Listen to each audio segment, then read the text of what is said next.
berpikir ketika kita mau beradaptasi, kemudian mau belajar, mau berubah, saya yakin pasti semuanya akan bisa. Karena kunci kita hidup itu komunikasi. Ketika kita bisa menjalin komunikasi dengan baik, saya yakin orang di sekeliling kita juga akan baik dengan kita. Gitu. Bagaimana kita membangun tim, intinya seperti itu. Sepintar-pintarnya seorang pemimpin, tanpa tim yang ada di belakangnya nggak mungkin akan tercapai sebuah program. Begitu.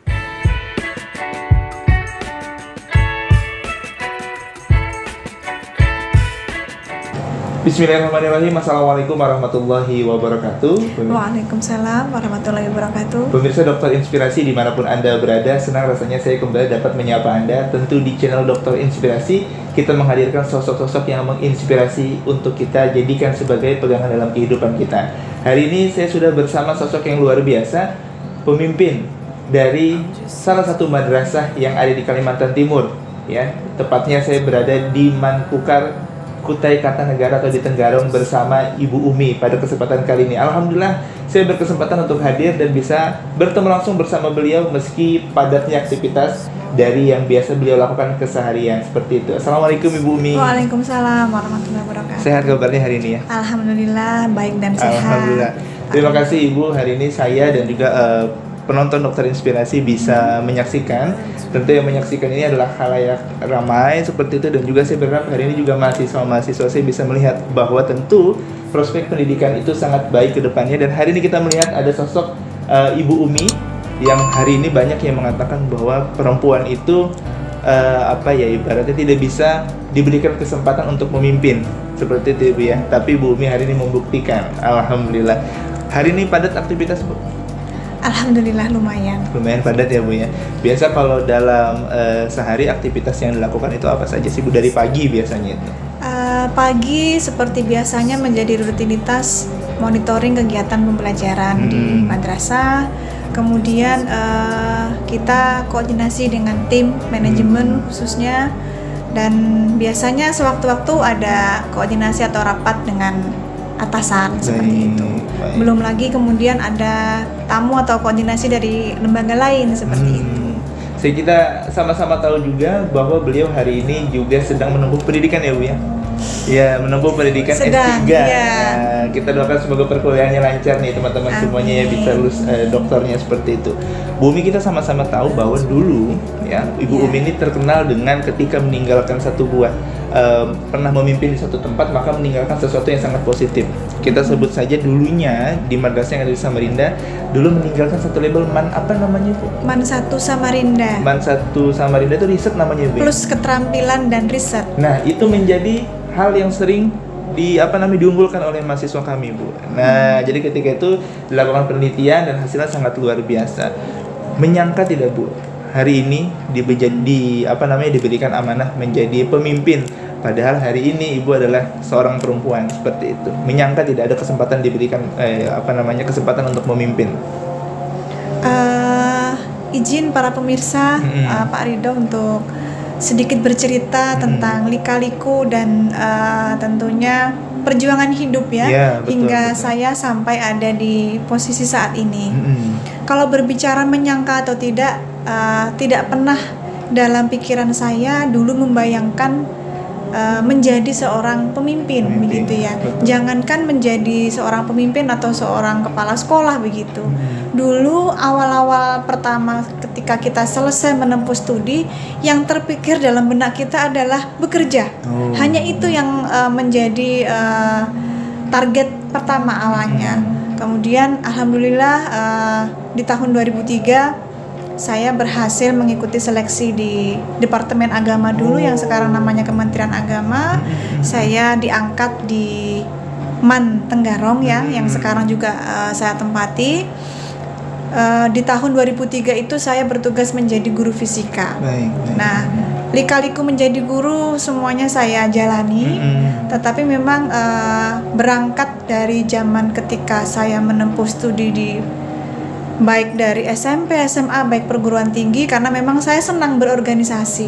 Nah, orang berorganisasi itu satu sisi positifnya tipe orang yang tidak mau diam, tidak pernah mau diam. Pokoknya intinya kita harus produktif seperti itu ya. Jangan hanya kerjakan satu tugas yang menjadi tugas utama, tapi harus ada selingan lain yang bisa menambah suksesnya sebuah tugas kita seperti itu. Dapat tugas tambahan saya selain menjadi guru, itu ada membimbing juga olimpiade. Nah, kemudian dapat tugas tambahan menjadi wakil kepala. Nah, justru dengan bertambahnya tugas itu otomatis kan makin sibuk ya, begitu ya. Betul. Tetapi memang pernah saya mengikuti pelatihan begitu. Kata instruktur saya waktu itu, jangan pernah berikan tugas kepada orang yang tidak sibuk. Orang yang tidak sibuk ketika dikasih tugas pasti berpikir untuk nanti karena merasa waktunya begitu luang dan santai. Tapi ketika tugas itu diberikan kepada orang yang memang terbiasa sibuk, pasti akan berpikir harus cepat selesai karena masih ada tugas yang lainnya seperti itu. Nah, saya mengutip betul inspirasi itu dari instruktur saya waktu itu, dan akhirnya saya bisa menjalani semua rutinitas yang begitu padat dengan alhamdulillah saya katakan lancar, dan betul-betul maha baiknya Allah begitu ya Pak Ridho ya. Hingga akhirnya saya mengikuti proses pelatihan calon kepala madrasah, dan saya juga tidak pernah menyangka bahwa di pelatihan itu saya termasuk peringkat 1 nasional gitu ya, di angkatan ke-3. Saya tidak salah menghadirkan gitu ya. Tidak pernah menyangka begitu. Nah, dan juga ternyata tidak jauh dari saya selesai mengikuti diklat itu, kemudian kantor wilayah Kemenak Provinsi Kalimantan Timur melakukan uji kompetensi, dan di tanggal 8 Januari 2020 saya ditempatkan di MAN 1 Samarinda plus keterampilan dan riset. 2 tahun 2 bulan saya bertugas di sana. Tentunya karena di sana adalah tempat baru ya, yang sebelumnya saya ada di MAN Tenggarong, bukan hal yang mudah.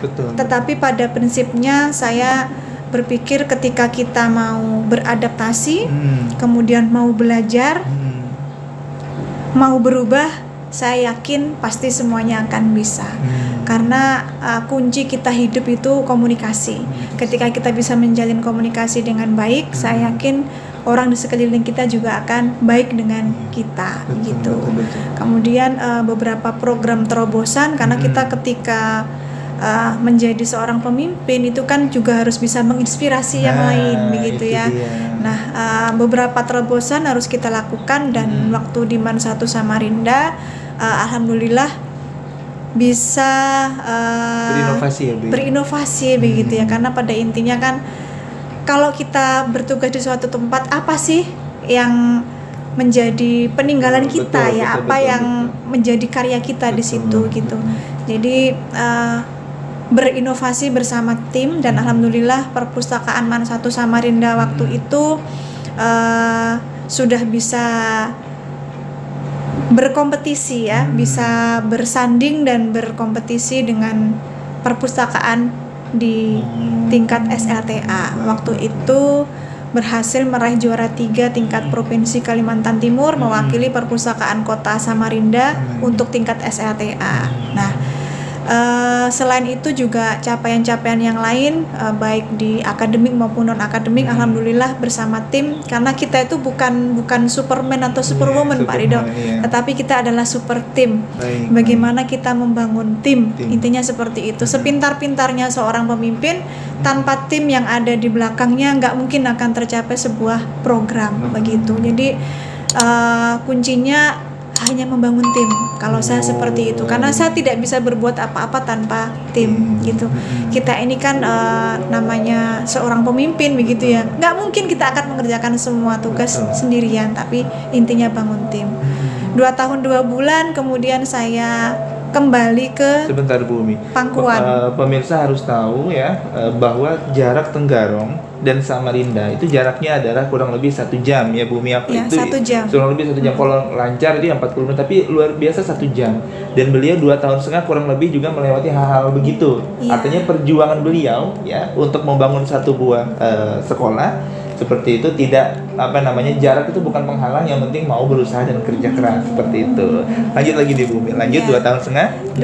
Setelah itu saya dikembalikan ke Tenggarong kota asal ya. Kota asal ya. Ke pangkuan Mandua Kukar kembali, tempat karena daripada saya bertugas sebelumnya. Harus membangun daerah yang mungkin bukan kota kelahiran, kita membangun daerah sendiri. Ya, membangun kota kelahiran gitu. Jadi saat ini saya sudah berjalan 2 tahun ya, 1 tahun 3 bulan di Mandua Kukar. Kembali saya membangun madrasah ini minimal sama seperti apa yang saya lakukan di Man 1 Samarinda, karena saya menginginkan dimanapun saya ditempatkan, saya harus memberikan yang terbaik buat lembaga saya.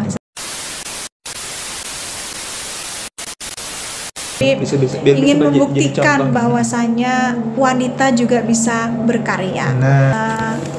Jadilah wanita sebagai pejuang hebat yang menghasilkan banyak karya, begitu.